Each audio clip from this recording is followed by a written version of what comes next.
طلاق دینے والا شخص عموماً کہتا ہے کہ میں نے غصے میں طلاق دے دی تھی، تو کیا غصے میں طلاق ہو جاتی ہے؟ ہو جاتی ہے۔ ایک ساتھ 3 طلاقیں دینے سے کیا ایک ہی طلاق کہلائے گی یا پھر 3 ہی؟ 3 کہلائے گی۔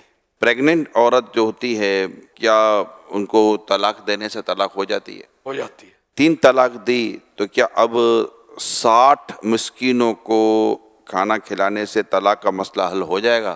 نہیں ہوگا۔ طلاق دیتے وقت گواہوں کا ہونا بھی کیا ضروری ہے؟ نہیں۔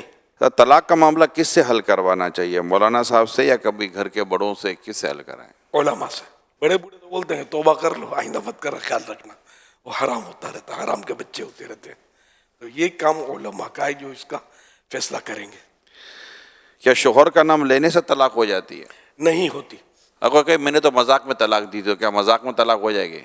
ہو جائے گی۔ حدیث پاک میں کہ اللہ کے پیارے نبی صلی اللہ علیہ وسلم نے فرمایا 3 چیزیں وہ ہیں جن کا ارادہ بھی ارادہ ہے اور مذاق بھی ارادہ، نکاح اور طلاق اور رجوع، یعنی یہ مذاق میں بھی ہو جاتے ہیں۔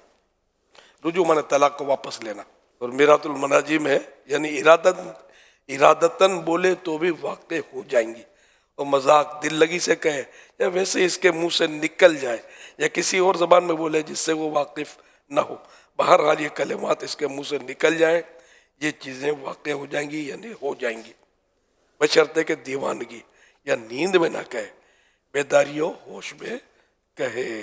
وہ تو یہ ارشاد فرمائے کہ کوئی شخص شادی کرنے جا رہا ہو تو کیا اس پر طلاق کے احکام سیکھنا یہ بھی فرض ہیں؟ جب طلاق کی ضرورت پیش آئے تو اس وقت اس کو معلوم ہونا چاہیے کہ طلاق کس طرح دی جاتی ہے، اس کے کیا ضروری مسائل ہیں اور کیا کنائے ہیں وغیرہ، یہ اس وقت اس پر فرض ہوگا۔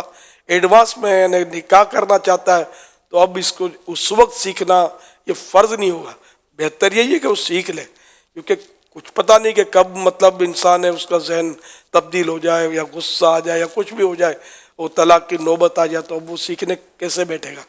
یعنی ایک تو وہ مسائل ہوتے ہیں کہ جو طلاق کے بعد پیش آئیں گے، کہ طلاق کے بعد کیا کیا احکام ہو جاتے ہیں، تو وہ تو سیکھنا ظاہر ہے کہ اسی وقت ہوگا۔